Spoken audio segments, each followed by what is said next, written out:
श्रीमद् भागवत महापुराण प्रसंग चल रहा है। प्रचेताओं के 10 प्रचेताओं के एक महान पुत्र श्री दक्ष प्रजापति।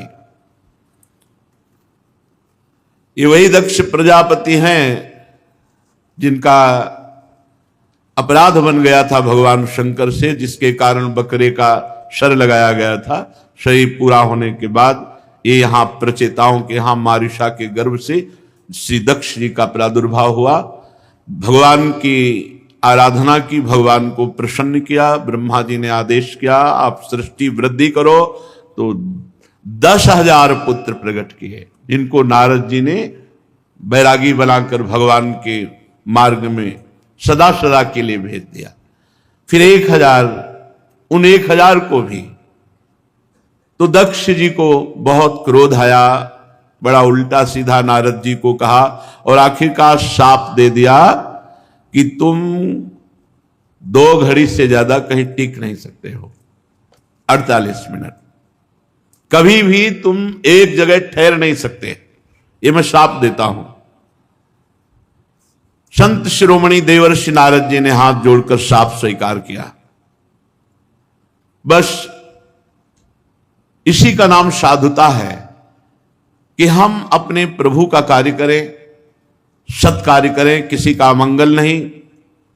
फिर भी हमें अगर कोई गाली देता है, कोई दंड देता है या उपहास करता है या शाप देता है, तो हम उसे स्वीकार करते हैं, क्योंकि मेरे प्रभु का ऐसा ही विधान है। ये मानकर हमने गलत नहीं किया। अगर हमें फिर कोई दंड देता है तो हम स्वीकार करते हैं कि मेरे प्रभु का विधान है। यही साधुता है। साधुता इसी का नाम है कि नारद जी में सामर्थ्य है शाप देने की, लेकिन शाप नहीं दिया। दक्ष प्रजापति का दिया हुआ शाप स्वीकार कर लिया। कोई अपराध नहीं किया था, सतमार्ग पुष्ट किया था, जो बहुत ही दुर्लभ है। जीव को संसार के मार्ग में सब फंसाने वाले मिल सकते हैं, लेकिन आवागमन से मुक्त करने वाला तो कोई भगवान का महाभागवत प्रेमीजन ही होता है। जो बड़ी दुर्लभ कृपा है वो नारद जी ने की। उसके परिणाम में उनको शाप मिला, लेकिन उनको गुस्सा नहीं आया, बदले में कोई शाप नहीं दिया, भगवान का मंगलमय विधान मानकर वहां से चले गए। दक्ष प्रजापति ने अपनी पत्नी असिकनी के गर्भ से 60 कन्याएं प्रकट की। वो दक्ष प्रजापति से बहुत प्रेम करती थी। दक्ष प्रजापति ने उनमें से 10 कन्याएं धर्म को ब्याही,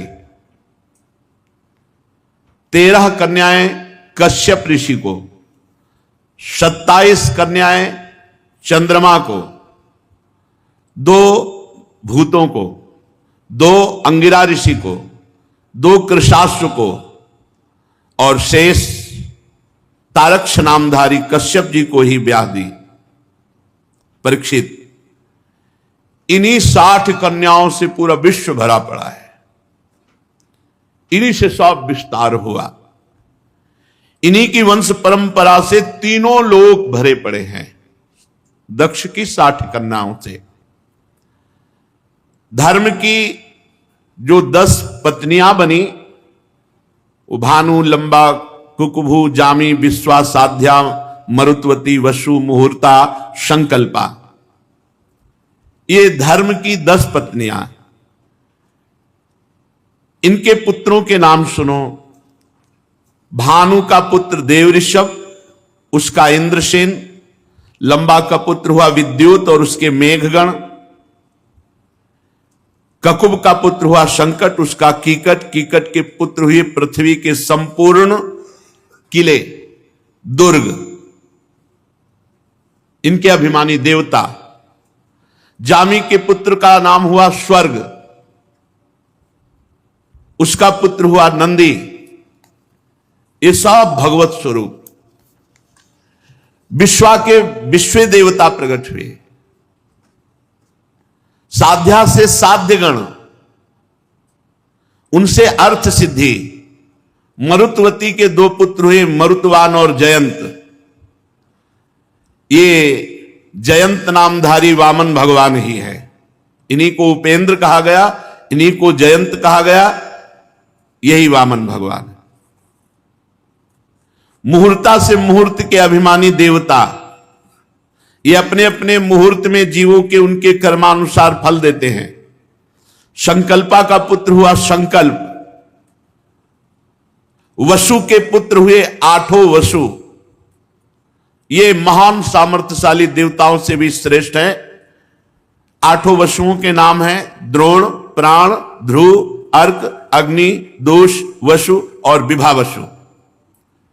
द्रोण की पत्नी का नाम है अभिमति, उससे हर्ष, शोक, भय आदि के अभिमानी देवता उत्पन्न हुए। प्राण की पत्नी ऊर्जस्वती के गर्भ से सह, आयु और पुरोजो नाम के 3 पुत्र हुए।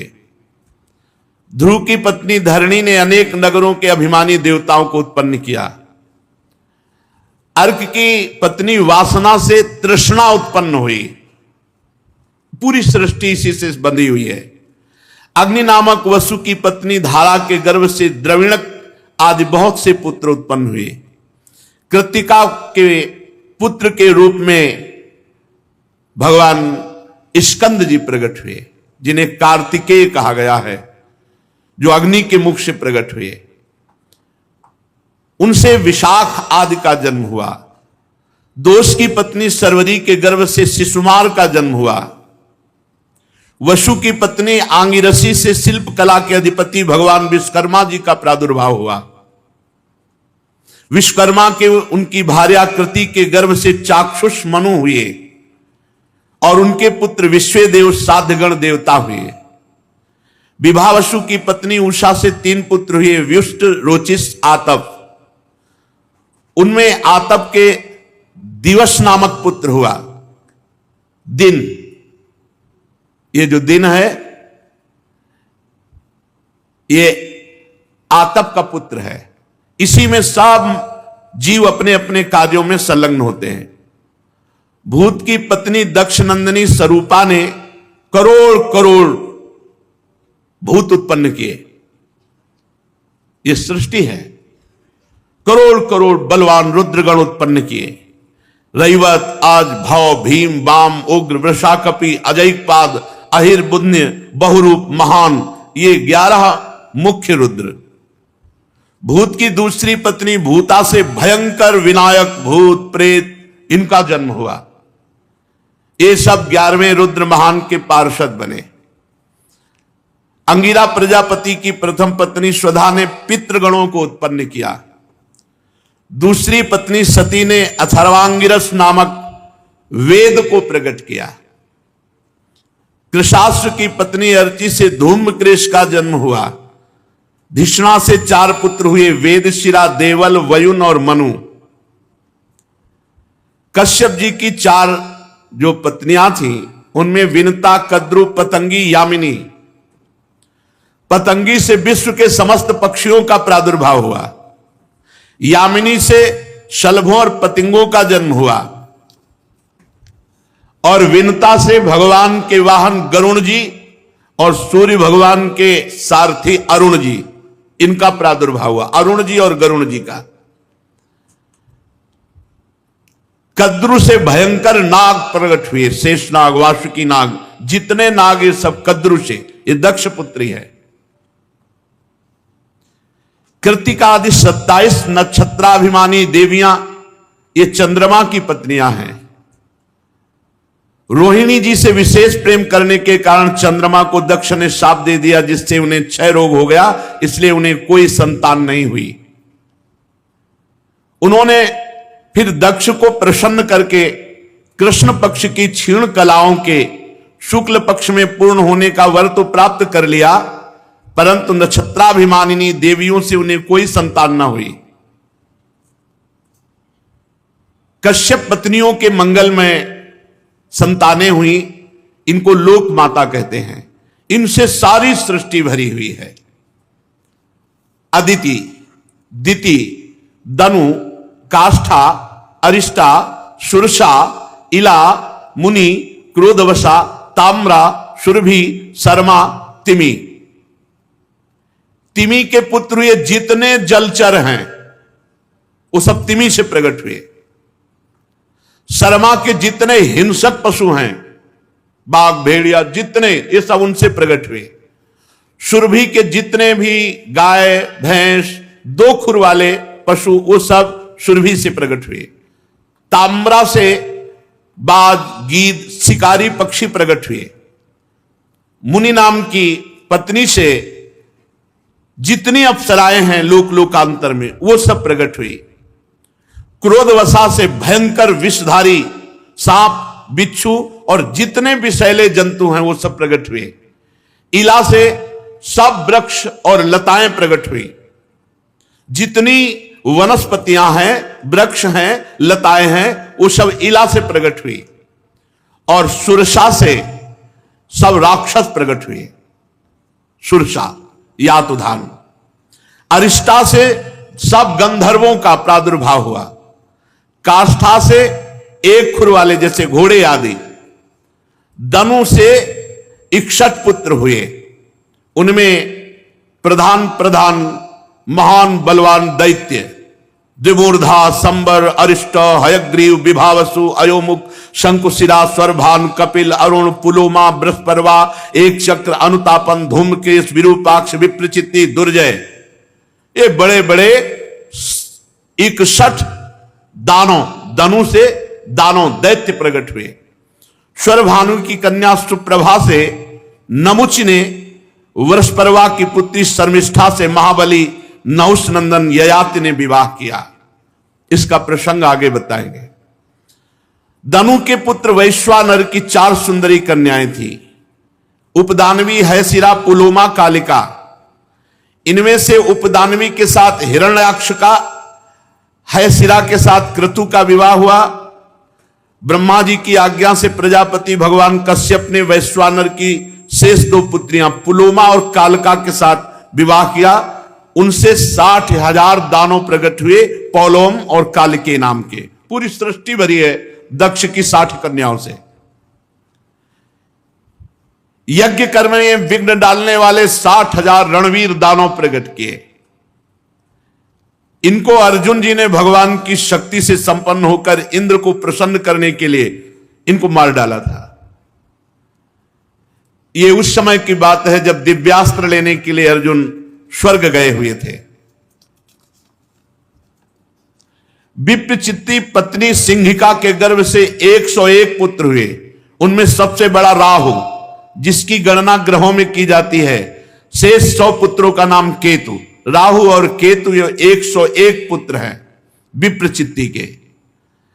अदिति ये बहुत साध्वी, निरंतर भगवान के भजन में डूबी हुई, तो इन्हीं से भगवान ने वामन अवतार धारण किया। और इन्हीं अदिति के जितने देवता हैं सब इन्हीं से प्रकट हुए। विवस्वान भगवान सूर्य, अर्यमा, पूषा, त्वष्टा, सविता, भग, धाता, विधाता, वरुण, मित्र, इंद्र और त्रिविक्रम भगवान वामन, ये सब अदिति के पुत्र है। हर समय भगवान का चिंतन करती तो ये देवताओं की सृष्टि हुई। विवस्वान की पत्नी महाभागवती संगा के गर्भ से श्राद्ध देवों का प्रादुर्भाव हुआ। मनु एवं यम यमी का जोड़ा पैदा हुआ। संज्ञा ने जो घोड़ी के रूप में थी, भगवान सूर्य के द्वारा भूलोक में अश्वनी कुमारों को जन्म दिया। ये देवताओं के वैद्य हैं। विवस्वान की दूसरी पत्नी छाया, उनसे महाबली शनिश्चर का प्रादुर्भाव हुआ, शनि। सावरणी मनु नाम के 2 पुत्र, तप्ती नाम की कन्या, तप्ती ने संवरण को पति रूप में प्राप्त किया। अर्यमा की पत्नी मातृका थी, उनके गर्भ से चर्षणी नामक पुत्र हुए। मनुष्य जाति में जो 4 वर्णों की स्थापना की गई है, ये यहीं से हुई है। अर्यमा की पत्नी मातृका, उनके गर्भ से चर्षणी, और उसी चर्षणी से ये 4 वर्ण की भगवान ने ये जाति पक्ष की वहीं से रचना हुई है। पूषा के कोई संतान नहीं थी, प्राचीन काल में जब भगवान शिव जी दक्ष पर क्रोधित हुए थे तो पूषा दांत दिखाकर हंसने लगे थे, तो वीरभद्र ने एक घूंसे में इनके दांत तोड़ दिए थे। तब से पूषा को पिसा हुआ अन्न ही भोग में हलवा आदि दिया जाता है। दैत्यों की छोटी बहन त्वष्टा की पत्नी बनी, जिनका नाम रचना था। रचना के गर्भ से 2 पुत्र हुए, सन्निवेश और पराक्रमी विश्वरूप। विश्वरूप यद्यपि बहुत प्रभावशाली थे, देवगुरु बृहस्पति जी ने इंद्र से अपमानित होकर देवताओं का जब परित्याग कर दिया तो देवताओं ने विश्वरूप को अपना गुरु बनाया, पुरोहित बनाया। राजा परीक्षित जी ने कहा कि भगवान, देवगुरु बृहस्पति का अपमान देवराज इंद्र, ये देवता लोग ऐसा कैसे कर सकते हैं? भला गुरुदेव का अपमान कौन करता है? गुरुदेव का अपराध कौन करता है? और गुरुदेव का अपराध करके सुरक्षित कौन बच सकता है? आप कृपा करके मुझे बतलाइए। श्री सुखदेव जी ने कहा, राजन, इस माया का ऐसा प्रभाव है कि जब ये किसी को प्राप्त होती तो घमंड आ जाता है, और घमंड आ जाता है तो फिर घमंड में नहीं दिखाई देता कि हम बर्ताव कैसा कर रहे हैं। एक बार भगवान शंकर भगवान श्री हरि के प्रेम में तांडव कर रहे थे कैलाश में, तो बाणासुर इस सेवा में था, तो ताली, तांडव के साथ ताली ऐसे बहुत प्रसन्न है, और कहा, जाओ तुम्हारे शास्त्र भुजाएं हो जाएं। तो 1000 भुजाएं हो गई। अब इतना बलवान हो, 1000 भुजाएं, वो पर्वत में मारता चकनाचूर हो जाता, कोई लड़े ही ना, उसके सामने टिके ही ना, घमंड आ गया। भगवान शंकर के पास गए, बोले, जगत गुरु आओ हमसे युद्ध करो। भगवान शंकर ने हंस दिया, अरे अभिमानी, कहीं गुरु से ऐसा कहा जाता? जाओ, हमारे समान बलवान से तुम्हारा युद्ध होगा और तुम्हारी भुजाओं की खुजली जड़ से मिट जाएगी। तो भगवान श्री कृष्णचंद्र जी ने सुदर्शन से काटी भुजाएं। ऐसे ही जब इंद्र त्रिलोकी का ऐश्वर्य पाए तो बड़े घमंड में आ गए। ये को नरस जन्मा जगमाही, प्रभुता पाहि जाहि मद नाही। ये अहंकार बहुत बड़ा विचित्र होता है। जहां कोई पद मिला, कोई प्रभुता मिली, बहुत विचित्र होता है। इस घमंड के कारण उनको साधारण सदाचार का भी ज्ञान नहीं रहा। एक दिन की बात है कि अपनी पत्नी सची के साथ सिंहासन में बैठे हुए थे देवराज इंद्र, और नाच गाना हो रहा था। अप्सराएं नृत्य कर रही थी, गंधर्व गान कर रहे थे, बड़े बड़े लोकपाल, वायु देवता, अग्नि देवता, ये सब नीचे बैठे हुए थे। 49 मरुदगण, 8 वसु, 11 रुद्र, आदित्य, रिभुगण, विश्वे देव, साध्यगण, अश्वनी कुमार, सब हाथ जोड़े। सिद्ध चारण, गंधर्व, ब्रह्मवादी, मुनिगण, विद्याधर, अप्सराएं, किन्नर, पक्षी, नाग, सब हाथ जोड़े स्तुति। देवराज इंद्र की कीर्ति का गान हो रहा है, अप्सराएं नृत्य कर रही। देवराज इंद्र के ऊपर चंद्रमंडल के समान श्वेत छत्र, चंवर पंखे। अब महाराज देवराज इंद्र आराम से सची के साथ बैठे। इतने में गुरुदेव आए, और यह शास्त्र मर्यादा है कि जो ही सभा में गुरुदेव पधारे तत्काल सबको आसन छोड़कर खड़े हो जाना चाहिए। बृहस्पति जी ने देखा देवराज इंद्र में कोई हलचल नहीं, सिंहासन पर वैसे बैठे, मुस्कुरा दिए। परम ज्ञानी हैं, अरे इसको तो अभिमान हो गया। बृहस्पति जी आए और खड़े ही नहीं हुए देवराज इंद्र। सुर असुर देवता सब खड़े होकर नमस्कार कर रहे हैं, केवल इंद्र नहीं खड़े। दृष्टि गई, गुरुदेव का अपमान, असत्कार, यहां तक कि हाथ भी नहीं जोड़ा, हिले डुले भी नहीं, वैसे ही बैठे रहे। त्रिकालदर्शी सर्व समर्थ बृहस्पति जी ने देखा कि घमंड, ऐश्वर्य का घमंड, बस तत्काल वहां से सर नीचा किया, वापस सभा से हो गए। ये बहुत बड़ी हानि हो गई। गुरुदेव का अपमान, सर्वनाश। जब बृहस्पति जी चले गए तब देवराज इंद्र को होश आया कि अरे तो हमने अपमान कर दिया अपने गुरुदेव का। ये घमंड बहुत बड़ी गलत है। ये अगर आ गया तो इसका काम ही है केवल विनाश करना, पतन करना। अहंकार आ जाए, घमंड आ जाए तो निश्चित पतन हो जाएगा, निश्चित। वो समझ गए कि गुरुदेव की अवहेलना की, अब कोई भारी न भारी विपत्ति आ जाएगी, भारी न भारी संकट आ जाएगा। अब वो तो चिल्लाने लगे, सभा में निंदा करने लगे, मैं कितना घमंडी, हाय हाय ये क्या हो गया, मैंने अपने गुरुदेव का अपराध कर दिया, मैं बड़ा मूर्ख हूं, मैं ऐश्वर्य के घमंड में, त्रिभुवनपति के घमंड में अपने परम पूज्य गुरुदेव की अवहेलना कर दी, गुरुदेव का तिरस्कार कर दिया, मैं बड़ा निंदनीय हूं। अपने आप चिल्लाने लगे। भला कौन विवेकी पुरुष होगा कि जो स्वर्ग की राज्य लक्ष्मी पाना चाहेगा? इस राज्य लक्ष्मी ने कैसा अपराध करा दिया, मेरे गुरुदेव का अपमान करा दिया। अब वो बहुत विचलित हो गए देवराज इंद्र। बृहस्पति जी ज्ञान के अथाह समुद्र हैं। देवराज इंद्र खोजने लगे कि गुरुदेव के चरणों में पढ़ करके क्षमा याचना करूं, पर बृहस्पति जी अंतर ध्यान हो गए। देवराज इंद्र गुरुदेव के घर पर गए, लेकिन वहां बृहस्पति जी थे ही नहीं। योग बल से अंतर ध्यान हो गए। देवराज इंद्र बहुत कोशिश की, ध्यान के द्वारा भी जानना चाहा, लेकिन जहां गुरुदेव अंतर ध्यान हुए वहां उनका ध्यान नहीं पहुंच पा रहा था, क्योंकि अपराध हो चुका है। बहुत ढूंढवाया, परंतु कहीं बृहस्पति जी का पता न चला। घबरा गए कि जहां ये दैत्यों को पता चलेगा कि बृहस्पति जी त्याग करके देवताओं को चले गए तो आक्रमण कर देंगे, बिना गुरु की रक्षा नहीं हो सकती। अब वो समस्त देवताओं की बैठक बैठा ली देवराज इंद्र ने और कहा कि स्वर्ग की रक्षा होनी चाहिए, क्योंकि स्वर्ग की रक्षा हुई तो त्रिभुवन की रक्षा होगी। बड़ा शांति सभा में कि गुरु बृहस्पति देव के अपमान करने वाले हम देवताओं की अब कोई रक्षा कर सके। इतने में गुप्तचरों द्वारा दैत्यों को पता चल गया कि देवगुरु बृहस्पति और देवराज इंद्र की अनबन हो गई है। देवराज इंद्र ने अपमान कर दिया देवगुरु बृहस्पति का। मदोन्मत्त ताताई असुरों ने अपने गुरुदेव शुक्राचार्य जी को प्रसन्न किया और कहा आदेश दीजिए स्वर्ग पर चढ़ाई करे, और धावा बोल दिया शुक्राचार्य जी का इशारा पाकर। देवताओं पर ऐसे अस्त्रों की वर्षा की, काट काट के फेंक दिया देवताओं को। बहुत बलवान देते, किसी की मस्तक, किसी की जंघा, किसी की बाहु।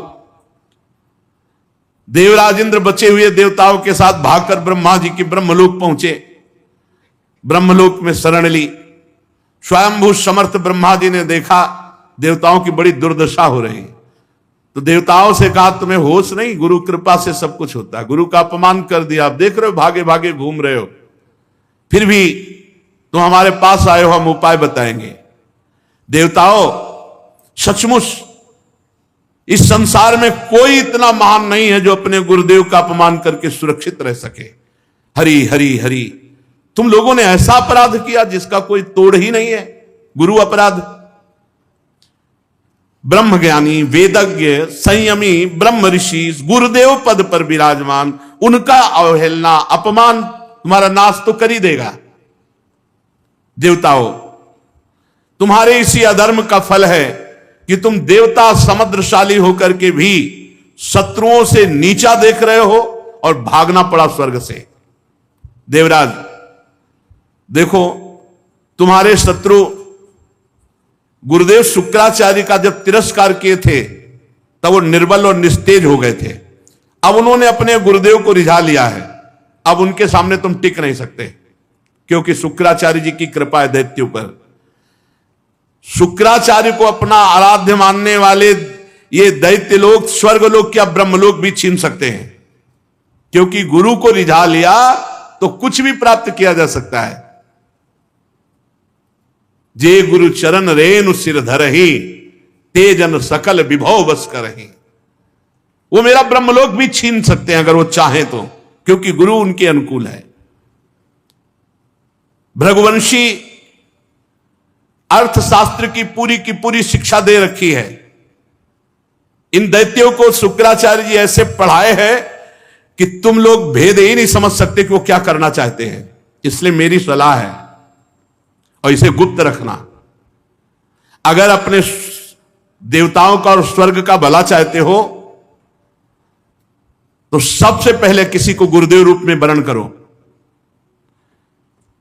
जिनके जीवन में संत, गुरुदेव, गोविंद, तो कोई उनको शाप या मंगल नहीं कर सकता। जिसके जीवन में कोई संत है, कोई गुरुदेव है, गोविंद है, उसका अमंगल नहीं हो सकता। इसलिए तुम जल्दी से किसी को गुरु रूप में वरण करो। देवताओं ने कहा, भगवान देवताओं का गुरु आप ही बता दो। तो कहा, तद विश्वरूपम भजता सुविप्रम तपस्विनम त्वाष्टमथात्मवंतम सभाजितोर्थान सविधास्यते वो यदि क्षमिध्व मुतास्य कर्म। तुम्हारे गुरु पद पर त्वष्टा के पुत्र विश्वरूप जी हैं, जाओ उनकी सेवा करो, उनको प्रसन्न करो। वे ब्रह्म ऋषि हैं, तपस्वी हैं, संयमी हैं, शास्त्र ज्ञानी हैं, पर वो असुरों के भांजे हैं, तो उनका अंदर का प्रेम मामा पक्ष में भी रहेगा, मतलब असुरों के प्रति भी। अगर तुम उस प्रेम को क्षमा कर सकोगे तो तुम्हारा काम बनाने में समर्थ है विश्वरूप जी। जब ब्रह्मा जी ने इस प्रकार कहा तब देवताओं की चिंता कम हुई और वे त्वष्टा के पुत्र विश्वरूप के पास गए, नमस्कार किया, कोई हृदय से लगाया, बड़ा प्रेम दिखाया। देवताओं ने कहा कि विश्वरूप जी तुम्हारा कल्याण हो, हम तुम्हारे आश्रम में अतिथि के रूप में आए हैं, अतिथि की सेवा करनी ही चाहिए। अभ्यागत कहते हैं जो परिचय वाला आता है, कोई रिश्तेदार, कोई नातेदार, जिसकी वही कल आ रहे हैं, परसों आ रहे हैं, परिचय है, वो अभ्यागत है। अतिथि जो अपरिचित है, बिना निमंत्रण के, बिना तिथि के उपस्थित हो जाए, वही अतिथि। वो भगवान का स्वरूप होता है, उसकी सेवा करनी चाहिए। तो कहा हम तुम्हारे अतिथि हैं, मतलब हमारी बात मत काटना, हम एक प्रकार से तुम्हारे पितर भी, पूर्वज भी हैं, इसलिए तुम हमारी अभिलाषा को पूर्ण करो। देखो, आचार्य और वेद, पिता, ब्रह्मा, पृथ्वी और इंद्र, ये सब परम पूजनीय हैं, इनकी ज्यादा अवहेलना नहीं करनी चाहिए। हमारी बात सुनो, हम तुम्हारे पितर हैं, शत्रुओं ने हमें पराजित कर लिया है, और शत्रु जिनको कह रहे हैं इनके मामा हैं विश्वरूप के। हम बड़े दुखी हैं, तुम बड़े तपस्वी हो, हमारा दुख, हमारी पराजय तुम टाल सकते हो। तो पहले तो हम प्रार्थना करते हो, फिर आज्ञा देते हैं। श्रेष्ठ देवता होने के कारण आज्ञा देते हैं, तुम्हारे यहां हम आए हैं दैन्य भाव से, तो इसलिए प्रार्थना भी करते, तुम ब्रह्मनिष्ठ हो, तुम हमारे गुरु पदवी पे विराजमान हो जाओ।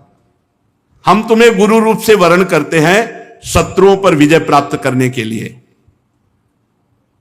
देखो, शास्त्र कहता है यदि ज्ञानी हो, तपस्वी हो, तो अपने से अवस्था में छोटा भी हो तो उसके पैर छूने चाहिए। उसके चरण छूना निंदनीय नहीं है, क्योंकि वो बंदनीय पुरुष है, आप बंदनीय हो। आप वेद ज्ञान, शास्त्र, तपस्या सब में श्रेष्ठ हो, इसलिए देवता तुम्हें प्रणाम करते हो। तुम गुरु रूप में विश्वरूप जी से कहा।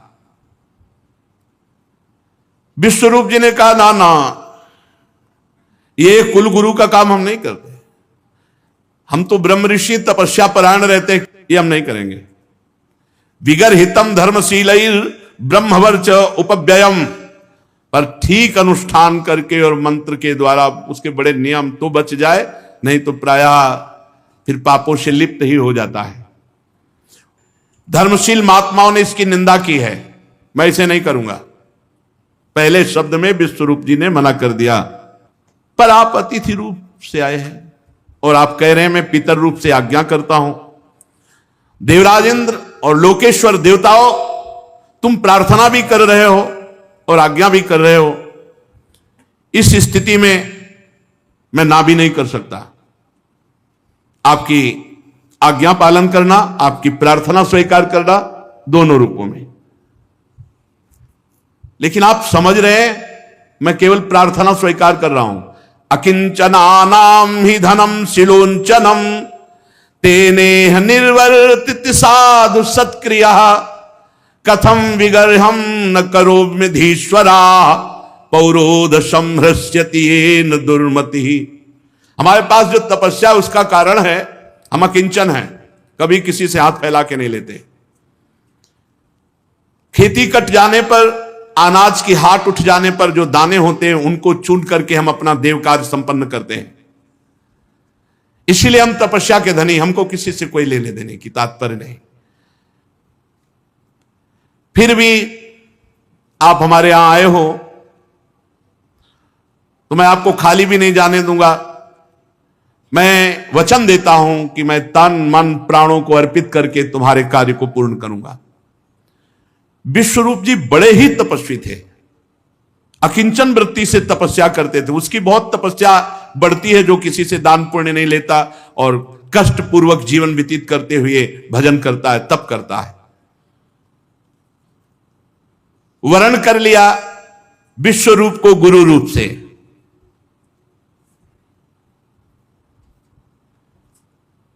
शुक्राचार्य जी ने अपने नीति बल से असुरों को बहुत परिपक्व और सुरक्षित कर दिया था।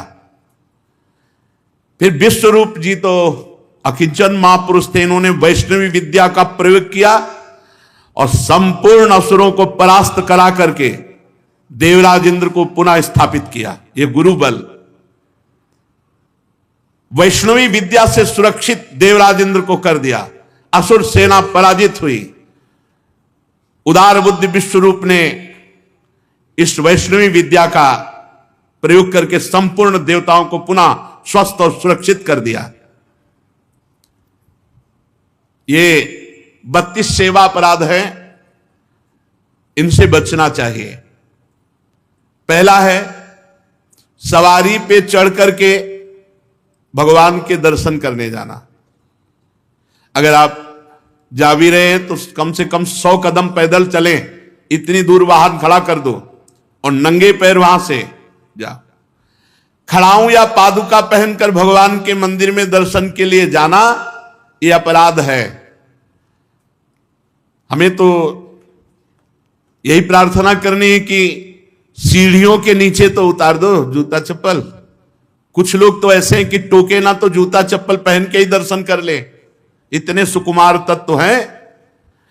कई ऐसे भगवान के मंदिर में सवारी में चढ़ करके जाना या खड़ाऊं पादुका पहन करके जाना, यह निषेध है, यह अपराध है। दूसरा, रथ यात्रा, जन्माष्टमी, राधाष्टमी, रामनवमी, अगर आप नहीं कर सकते, आप में सामर्थ्य नहीं, तो जहां उत्सव हो रहा हो वहां सम्मिलित हो जाना चाहिए। ये भागवतिक महान उत्सव हैं भगवान के प्रादुर्भाव के, उनमें सम्मिलित हो जाना चाहिए। अगर ऐसा नहीं तो ये भी अपराध के अंतर्गत आता है। तीसरा, भगवान के श्री विग्रह के दर्शन हुए पर आपने प्रणाम नहीं किया। जैसे ऐसे जहां हो इतना जरूर करो, चाहे जिस भगवान के हो, इसमें अनन्यता नहीं है।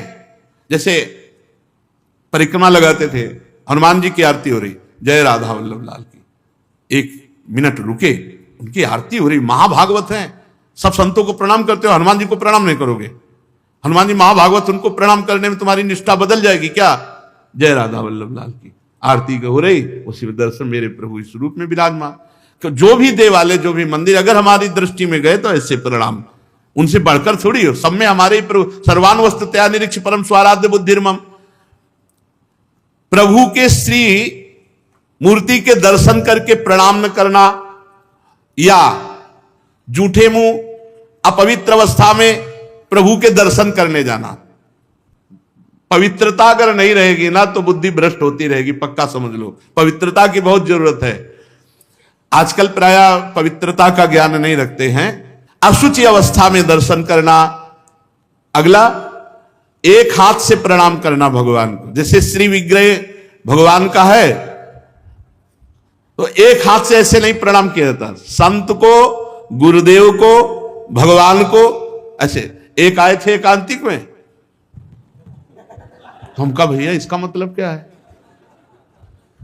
तो हम कहा ये तो नेता मित्र दोस्त ऐसी जगह होता है। कहा भगवान और संतों गुरुजनों के सामने तो ऐसे, हमको तो ऐसे ऐसे ठीक है। ये राजकीय विभाग में चलता है, भगवत विभाग में ऐसे चलता है। कर जोड़ करके भगवान को, गुरुदेव को, संतों को ऐसे हाथ जोड़कर, एक हाथ से भगवान को ऐसे नहीं किया जाता, प्रभु को ऐसे नहीं किया जाता। प्रभु के श्री विग्रह के सामने एक हाथ से प्रणाम करना आया गुरु जी को। इतने सत्संग नहीं ना, तो प्रायः आजकल के बच्चे प्रियता में दाहिने हाथ में मोबाइल होता है और बाएं हाथ से ऐसे करते हैं। रोज हमें होता है, हमें रोज होता है।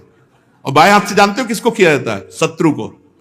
जब किसी राजा के यहाँ संधि कराने या गुप्तचर या दूत ऐसे, तो अब उस राजा को तो करना ही पड़ेगा, तो बाएं हाथ से करता था।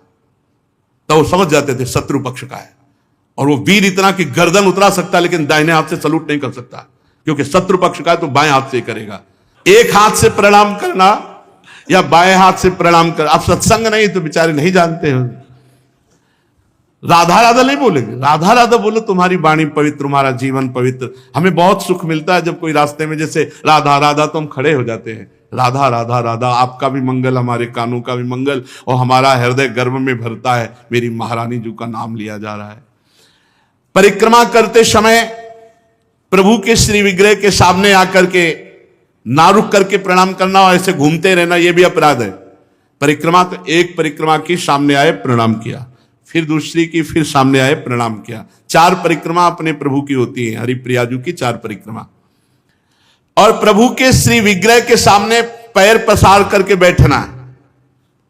प्रायः जिनको सत्संग नहीं मिला वैसा, राधा वल्लभ जी में जैसे वो बारंडा है ना सामने, चौकस ऐसे ऐसे बैठ के पैर ऐसे, अपराध है। प्रभु के सामने पैर लंबे करके या ऐसे पैर घुटनों में बांध करके बैठना।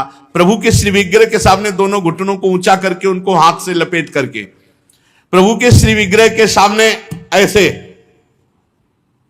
ऐसे नहीं, या तो हाथ जोड़े खड़े रहो या ऐसे हाथ नीचे कर लो। मतलब एक सौम्य मुद्रा होनी चाहिए। यदि वहां खड़े हो, वैसे उचित तो यह कि जितनी देर खड़े रहो, हाथ जोड़े खड़े रहो प्रभु के सामने। पर जिनको सत्संग नहीं मिला, जिनको ज्ञान नहीं, तो प्रायः ऐसे खड़े होते हैं प्रभु के सामने। प्रभु के सामने, गुरुदेव के सामने, संतों के सामने ऐसे नहीं खड़े हुआ जाता। और प्रभु के सामने बैठ करके सोना यह अपराध है, इसमें पाप लगता है, मलिनता हो। जैसे सत्संग में सोना, प्रभु के सामने बैठे हुए सोना, या स्वाध्याय करते हुए, भगवान के श्री विग्रह के सामने पाना।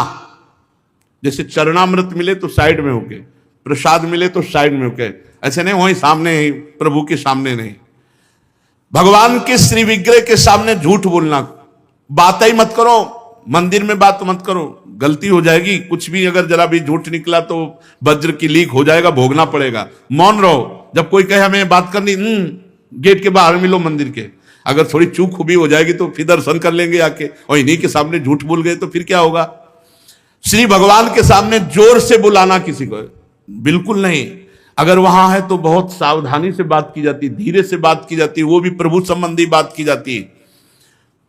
भगवान के श्री विग्रह के सामने आपस में कुशल मंगल पूछ रहा, और कैसे हो? प्रभु सामने वहां पूछ रहे और कैसे हो? अपराध बन रहा है।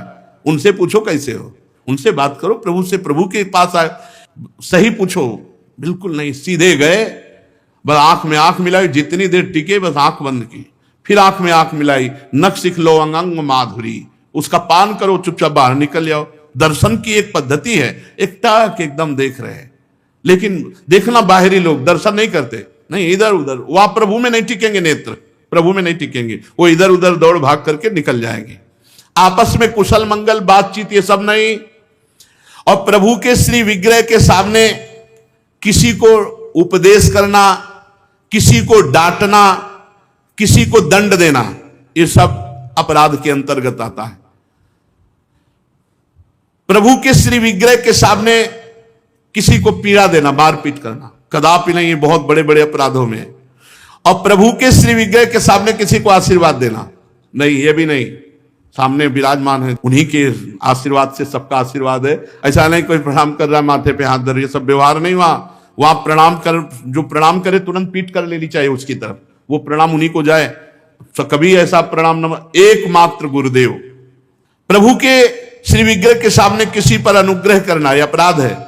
श्री विग्रह के सामने किसी को साप देना, कठोर वचन बोलना, निष्ठुर वचन बोलना, और प्रभु के श्री विग्रह के सामने कंबल ओढ़ कर जाना, प्रभु के श्री विग्रह के सामने किसी की निंदा करना, प्रभु के श्री विग्रह के सामने किसी की स्तुति प्रणाम बिल्कुल नहीं करना, प्रभु के श्री विग्रह के सामने अश्लील भाषण बोलना, प्रभु के श्री विग्रह के सामने अधोवायु त्यागना। अच्छा, प्रभु को सामर्थ्य रहते हुए गौड़ उपचार के द्वारा भोग लगाना, जैसे अपने तो हलवा और चाय चल रही सुबह, और ठाकुर जी के लिए चिरौरी रखवा दिए, बहुत ही है, टॉफी लपटी भाई उसमें प्लास्टिक में, एक कटोरी में भर के रख दी, पानी रख दी, जमाने की रखी, और अपना रोज सुबह शाम दोपहर सब नए नए पदार्थ पा रहे हैं। अपराध लगता है। ये मनोरंजन के लिए श्री विग्रह खरीद के मत ले जाना। कोई श्री विग्रह जाने का मतलब है पूरे के पूरे प्रभु आए हैं, सुबह से लेके शाम तक उनको खवाओ पियाओ, स्नान श्रृंगार सब, ना हो हिम्मत तो छवि खरीद ले, उनके दर्शन करो। श्री विग्रह मत ले जाओ। श्री विग्रह ले जाओ, चाहे गोपाल जी का, चाहे प्रिया प्रीतम जी का, उनकी सेवा करो ऐसे जैसे अपने बच्चे की जाती है। अपना बच्चा अगर नहीं पवाएंगे तो भूखा रहेगा, नहीं स्नान कराएंगे तो वैसे, नहीं शयन कराएंगे तो नहीं शयन करेंगे। बोले हम दर्शन के लिए छवि ले जाओ, श्री विग्रह मत ले जाओ। श्री विग्रह ले जाने का मतलब है कि अष्टयाम सेवा, कम से कम अष्टयाम सेवा में नहीं आप पहुंच पा रहे हैं, पूरी सेवाएं कर पा रहे, तो सुबह मंगला और श्रृंगार और भोग लगा दिया, जाओ। फिर शाम के आए तो आरती कर दी, फिर भोग लगाया, दूध पिलाया, शयन कराया, इतना तो होना ही चाहिए। अब आप तो खाते हैं अच्छे अच्छे पदार्थ, तो ठाकुर जी के आगे प्लास्टिक में लपटी हुई टॉफी रख दी या चिरौरी रख दी। आपकी सामर्थ्य है, सब अच्छे अच्छे कपड़े पोशाक सब पहना सकते हो, ऐसे ठाकुर जी को ऐसे नहीं। आपके पास सामर्थ्य के अनुसार ठाकुर, वैसे तो जी जान से प्यार करो, बहुत कृपाल ठाकुर है, बहुत कृपाल। तो आपसे बात करने लगेंगे, आपको मना करेंगे, ये नहीं खाना हमें, ये खाना है, ऐसे। अरे आप आसक्ति करके तो देखो, निहाल कर देंगे। और अभी आप यहां पवा, फिर वो आपको अपने यहां ले जाके पवाएंगे, और ऐसा पवाएंगे कि निहाल हो जाओगे। और प्रभु को भोग लगाए बिना कुछ भी खाना पीना ये ठीक नहीं, अपराध के अंतर्गत आता है। वैष्णव होकर, दीक्षा लेकर, सत्संग सुनकर, ये बात जान करके यदि आप बिना भोग लगाए प्रभु को पाते हैं तो अपराध है। ऋतु में जो फल हो सबसे पहले अपने प्रभु को भोग लगाना चाहिए। इस बात में हमने अपने गुरुदेव भगवान को देखा, बड़ी प्रवीणता। चाहे वो सहतूत हो, चाहे बेर हो, जो ऋतु का फल है श्री जी को जरूर पवाएंगे। और पवाने का पहला कि आप चख के देखेंगे, बेर या जो भी पहला चख के देखेंगे, अगर अनुकूल है तो हाथ धोया, आचमन किया, फिर श्री जी को दूसरे फल। नहीं तो ऐसे भोग नहीं लगाते, पहले जैसे कुछ भी बनेगा तो पहले स्वयं चखेंगे, फिर भोग लगाएंगे। और ये बाहर नहीं चलेगा, बाहर तो कहते झूठा कर दिया, प्रभु को क्या पवाओगे। लेकिन अपने यहां अपने भाव हैं, भावोत्सवेन भजताम रस काम धेनु। और किसी फल आदि का अच्छा भाग अपने लिए रख दिया, और जो स्वाद रहित है वो प्रभु के लिए भोग लगाने के लिए, ऐसा ना करे। और प्रभु के श्री विग्रह के सामने पीठ देकर खड़े होना या पीठ देकर बैठना, जैसे पीछे प्रभु है ऐसे बैठना नहीं, इससे अपराध लगता है। गुरुदेव की अभ्यर्थना ना करना, गुरुदेव से कुशल प्रश्न ना करना, गुरुदेव की स्तुति ना करना, यह अपराध है। अपने मुख से अपनी प्रशंसा करना, यह अपराध है। किसी भी देवता की निंदा करना, यह अपराध है। इन 32 अपराधों से देवर्षि नारद जी हमारी रक्षा करें, और भगवान कच्छप सब प्रकार के नरकों से हमारी रक्षा करें।